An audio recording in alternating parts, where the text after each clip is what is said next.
Today, technology nearly shapes every dimension of our society, from economic competitiveness, national security, education, healthcare, human rights, and international cooperation.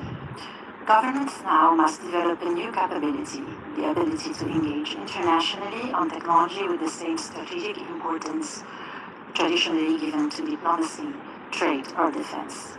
Today's conversation will explore how countries can move beyond reacting to technological change and instead actively shape the global digital future through inclusive, collaborative, and human-centered tech diplomacy. I'm honored to be in the presence of two distinguished leaders whose experience spans both policymaking and international cooperation. Please welcome in. Please join me in welcoming by your host, His Excellency, Mr. Gobind Singh Deo, Minister of Digital of Malaysia.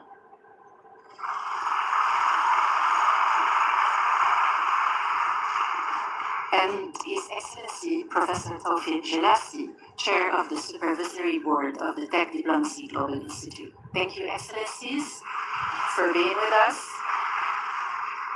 So, let me begin with our first question. It's going to be for Your Excellency, Mr. Gobind. Technology is no longer simply another public policy domain. It increasingly influences economic resilience, sovereignty, security, and international relations. From your perspective, what should governments now treat technology as? Why should governments now treat technology as a matter of statecraft rather than a purely sectoral policy issue? Thank you very much. Good morning, ladies and gentlemen. We have had numerous conversations with different clusters, industry, academia, to understand what technology does. And I think in the last 10 years or so, we have understood the impact of that technology on people and how they live, how they operate, how they deal with governments. And in all of this, one of the things that we've recognized is that governments also have a big role to play in developing ecosystems that will prepare their countries for this new technology that we speak of and its impact on its people.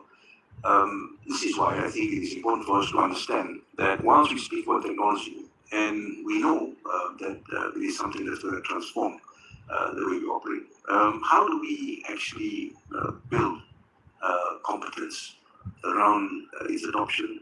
How do we actually start speaking about what it does so that we can create awareness?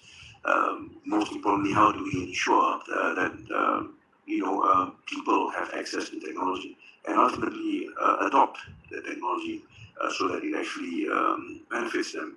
And I think this is why in Malaysia, the Prime Minister, looking at what technology does today and in anticipation of the impact that it's going to have in the future, he took a very radical decision, a step to create an entire ministry to look at how governments approach this topic moving ahead.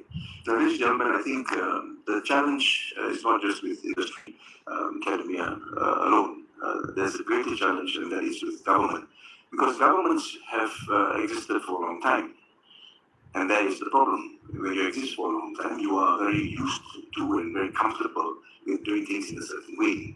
And if you look at how governments are developed, every sector has a ministry that deals with the problems of that sector, the challenges of the sector. So if you have health, you go to the health ministry, you go to transport, you go to the transport ministry, and so on and so forth. What that tells you is that over the years, governments have looked at sectors in isolation, and that is where you have this question of whether or not you're going to build something that's more inclusive or otherwise moving ahead.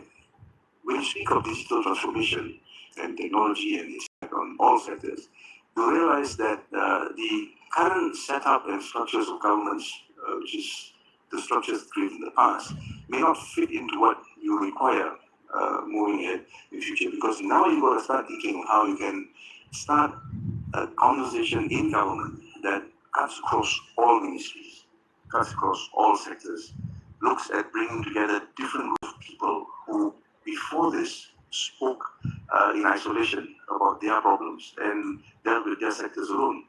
So I think at the end of the day, the first thing that we need to do is accept and acknowledge that technology and this whole disruption that we speak of also has a huge impact in government. And we want to make sure that when we use this phrase, no one is going to be left behind, we understand what that means. We understand that there are different layers of society that need special attention. Those layers, if taken apart, will present different challenges that need to be dealt with. And ultimately, there's this role that government has to play in ensuring that policies that are created and crafted bring all of it together. Because otherwise, what will happen is you're going to build a future in which there is a huge digital divide. Let me just explain this. 10 years ago, we spoke about digital divide. We were concerned about connectivity. We did not want to have a world in which one segment of society is connected and another not. So we looked around the globe. There are countries that have different challenges. Some don't have the resources, by reason of which they are not able to build ecosystems that allow connectivity to reach people because of various reasons. Some purely geographical. It's difficult to get connectivity into some places that are more isolated, and so on and so forth. We've dealt with that. So most countries today have taken steps and active steps to ensure that there's connectivity. But we're moving in a different direction now. We have got technology, for example, AI. You do not want to create a society in which one group of people are empowered by technology. They move so far ahead that the other group of people are unable to catch up. Because what will happen is you're going to build yourself a nation in which there are two types of people, one that succeed and one that don't. So governments need to think of how they can look at this word inclusive from a different lens.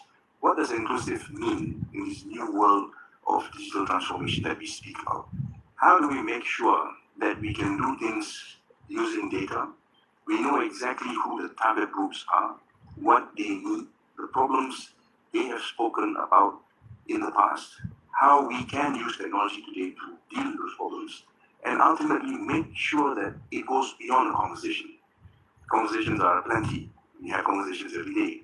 But you need to build structures that are able to build solutions and get those solutions to those target groups that need help. And I think this is where at the end of the day governments come in.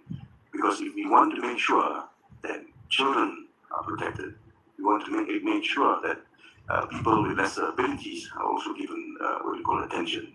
We want to make sure that education opportunities are fair across the globe. We want to make sure that people have access to healthcare. We want to make sure that when we speak about agriculture and food security, you have in mind people that live in different parts of the country that have different geographical challenges, that are subject to different weather conditions. And it's really a question of making what we call the conversation one that's inclusive in the sense that every single government department gets together and says, look, how do you adopt technology so that that problem can be resolved? I think it's something that can be done. And believe you me, I mean, you've been, you will understand this as well. Sometimes government is the problem. And it's because we have been created in a certain way, we're used to doing things a certain way, it's built that way. So when I have to, approach it from a different angle, create a new ministry, lead a new ministry, we have to start thinking, how do you build agencies that are able to bring these conversations together, craft policies that are very, very targeted, and then you need to have also people who can execute those programs. If you speak about risks, when we talk about technology, it's about risks and benefits. When you measure the risks, we speak about standards, we speak about governance, we speak about how you can ensure that technology is used responsibly. Now we must remember this. Beyond that conversation, you need to build agencies that can enforce these standards that you create. It involves resources, it involves talent, it involves policies and looking at how you can shift operational systems within government moving ahead. But again, I think it really starts with us accepting and acknowledging that governments too need to change. They need to understand and accept that doing things the way they've done in the past is no longer permissible in this new world of disruption that we speak of. And the faster we accept and acknowledge that and put together a team that can make sure that you're able to bring all sectors together, make sure that no sector of society is left out in the conversation, that's where I think you start with this whole movement to build inclusivity. And it has to start domestically, because we can speak about this as much as we want on the global stage. But if we don't have domestic capacity, we don't do it ourselves, we do not build capabilities at home, then of course I think that's a gap that you would ultimately find the disadvantages you in a big way. So that's how I would look at it. Thank you. Thank you, Your Excellency, for giving us this 360 vision of what Malaysia have been doing, moving from silos to collective intelligence and using technology for inclusion. Now my question goes to Professor Jelassi. You have worked at the intersection of technology, education, international organization, and global governance. When we speak about inclusive tech diplomacy, what does that mean in practice? Thank you. Good morning, everybody. Nice to meet you. I think His Excellency the Minister was very eloquent on a number of issues, and he said that sometimes governments are part of the problem. Sometimes governments are overmanaged and underled. I used to be Minister of Technology myself, and you know yourself, Excellency, how a minister can be drawn into the day-to-day management of crises, decisions, whatever. Ministers and government are here to lead with a vision. What's the vision? What vision do you have for your country future-wise? And what role and what contribution do you expect from technology in that future vision? This is the real question. Technology is all over the place, and you said it cannot be handled by the Ministry of ICT. It cannot. Of course, the Ministry of Technology plays a key role in implementation, in follow-up, in 5G rollout, in digital public infrastructure, in cybersecurity assurance, but it's beyond that, beyond these issues. What vision do you have for your country? And what role can digital play in value creation, in economic growth, in social development? You mentioned education, health, agriculture, trade, and so on and so forth. So I think that's the real question. And as long as governments deal with digital as a support technology, then we are not there. Digital used to be a support technology. That was in the 70s, in the 80s, and the 90s, but not nowadays in the era of AI and generative artificial intelligence and the like. Today, some people equate AI like the new nuclear arms race. Why do heads of state, when they visit each other, or why the G7 leaders, they met in Evian a couple of weeks ago, they had a dedicated session to AI and digital technology. That was not the case in the past. Why President Trump, when he met with President Xi, they had a special session on technology and AI. Digital became top of the agenda, and back to your question, Salma, the tech diplomacy. Digital cannot be handled only by Ministry of Information and Communication Technologies. It plays a role, but it should not be a siloed approach. It has to be a whole of government approach, number one. It has to be elevated to the highest level of the executive branch, the Prime Minister, or the President, if the executive power rests with the President. Thirdly, it has to be multi-stakeholder. Technology is not only a matter of public sector government. It touches every individual, every citizen in society, and therefore we have to bring in civil society, academia, research, relevant sectors. It's a multi-stakeholder inclusive process. Otherwise, we may have these inequalities, we may still have this digital divide or AI divide, and we may end up with two classes of citizens.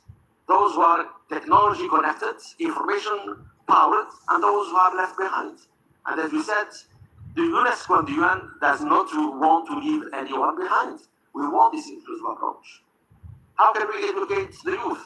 In many countries, in tiny villages, maybe there is no high school.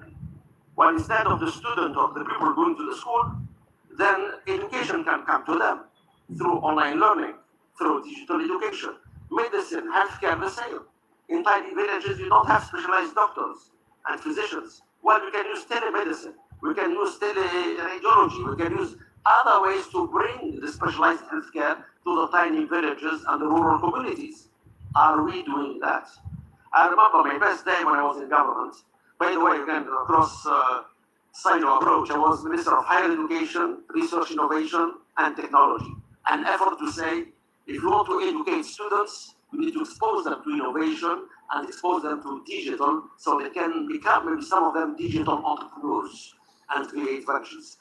My best day in government, and close with this, was when I went to a tiny village, very tiny village, with few hundred people, talking about second-class citizens. They had no access to radio, nor to TV, nor to fixed line telephony, nor to mobile telephony, and obviously nor to the internet. And they went there to connect that village to the national internet highways and digital capabilities. I saw the elderly crying with joy. I saw the kids at school seeing for the first time the internet, connected to Google, to Wikipedia, saying we heard about the internet, but we never saw what it is. Can digital transform lives? Can digital make people more successful? The answer is yes and yes. If there is a will, there is a way. If there is a visionary leadership, then we can translate that into strategy, action plan, and impact at the end of the day. Because that's what matters most. Thank you, Professor Shirasi, for this eye-opening statement. It is now time to reinvent the way we tackle technology on governmental